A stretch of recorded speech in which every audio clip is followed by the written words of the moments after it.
O livro de Gênesis é o primeiro livro da Bíblia e a sua história se divide em duas partes principais. Os capítulos de 1 a 11 contam a história de Deus e do mundo inteiro. Depois temos os capítulos de 12 a 50 que realçam a história entre Deus e apenas um homem, Abraão, e a sua família. Essas duas partes estão conectadas por uma história que começa no capítulo 12.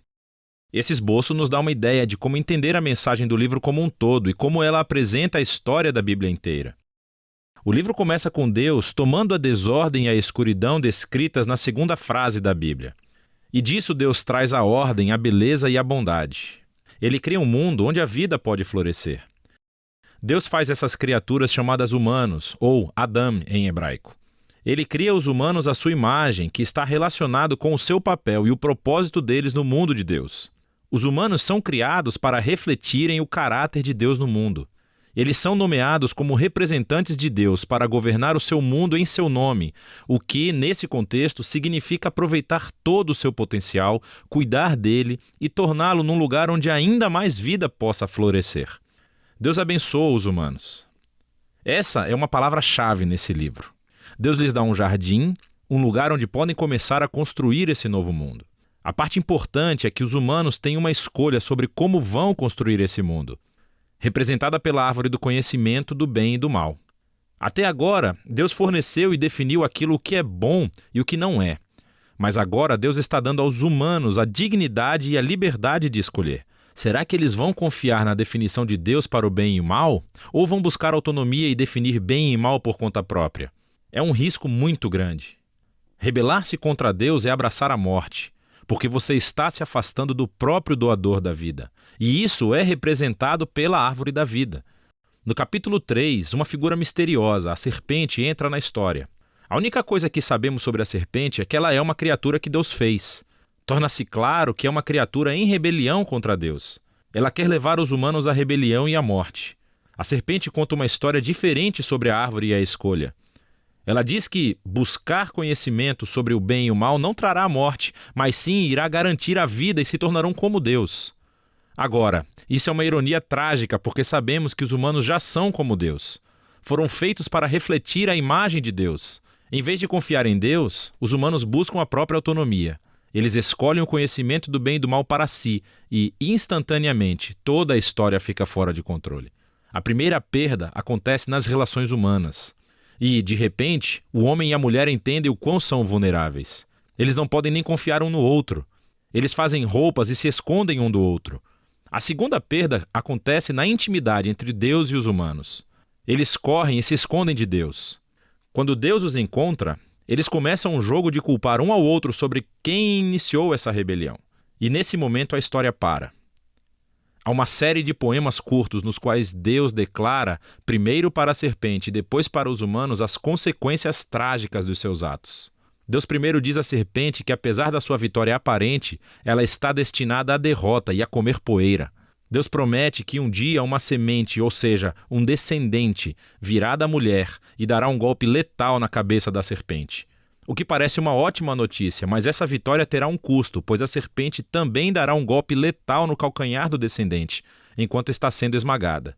A promessa desse guerreiro ferido é misteriosa. Mas no fluxo da história até então, você vê isso como um ato de graça de Deus. Os humanos acabaram de se rebelar. E o que Deus faz? Ele promete resgatá-los. Mas isso não elimina as consequências das decisões do ser humano. Deus informa que agora os aspectos da sua vida conjunta, tanto na vida em casa como no trabalho, serão cheios de tristeza e dor por causa da sua rebeldia, o que levará à morte. E a partir daqui, a história só piora. Os capítulos 3 a 11 traçam o efeito crescente da rebelião e das relações humanas fraturadas em todos os níveis. Há uma história sobre dois irmãos, Caim e Abel. Caim tem tanta inveja do seu irmão que quer matá-lo. Deus adverte Caim que não caia na tentação, mas ele faz isso de qualquer maneira. Ele mata o seu irmão no campo. Caim então constrói uma cidade onde reinam a violência e a opressão. Tudo isso culmina na história de Lameque. Ele é o primeiro homem da Bíblia a ter mais de uma esposa. Ele as acumula como sua propriedade. E entoa uma breve canção sobre como ele é ainda mais violento e vingativo do que Caim. Depois disso, temos uma história estranha sobre os filhos de Deus, que poderia se referir a seres angelicais do mal ou aos antigos reis que alegavam descender dos deuses. Como Lameque, eles adquiriram tantas esposas quanto quiseram e geraram os Nefilim, grandes guerreiros dos tempos antigos. Qualquer que seja a interpretação correta, o ponto principal é que os humanos estão construindo reinos que enchem o mundo de Deus com violência e ainda mais corrupção. Em resposta a essa corrupção, sabemos que Deus está profundamente triste. A humanidade está destruindo o seu belo mundo e se destruindo uns aos outros. Então, num ato ímpeto de proteção da bondade que existe no seu mundo, Deus limpa a maldade humana com um grande dilúvio. Mas existe um humano inocente a quem ele protege, Noé, e toda a sua família. Ele nomeia Noé como um novo Adão. Ele repete a bênção divina e envia Noé pelo mundo afora. Mais uma vez, temos grandes expectativas, mas Noé falha, também num jardim. Ele vai e planta uma vinha e fica bêbado até perder os sentidos. Então, um de seus filhos, Cam, faz algo vergonhoso ao seu pai na tenda. Aqui temos o nosso novo Adão, nu e envergonhado, justamente como o primeiro. E novamente tudo piora. O que leva à fundação da cidade da Babilônia.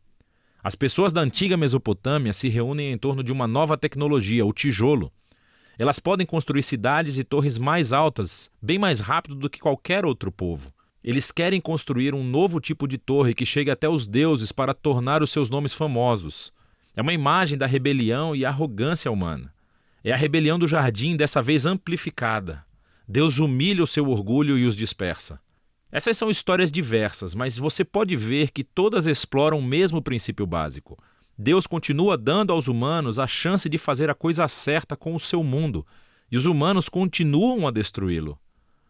Essas histórias afirmam que nós vivemos num mundo bom, que tornamos mal, e escolhemos definir o bem e o mal por conta própria.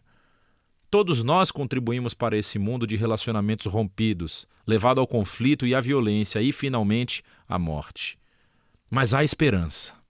Deus prometeu que um dia um descendente viria, o guerreiro ferido, que derrotará a raiz do mal.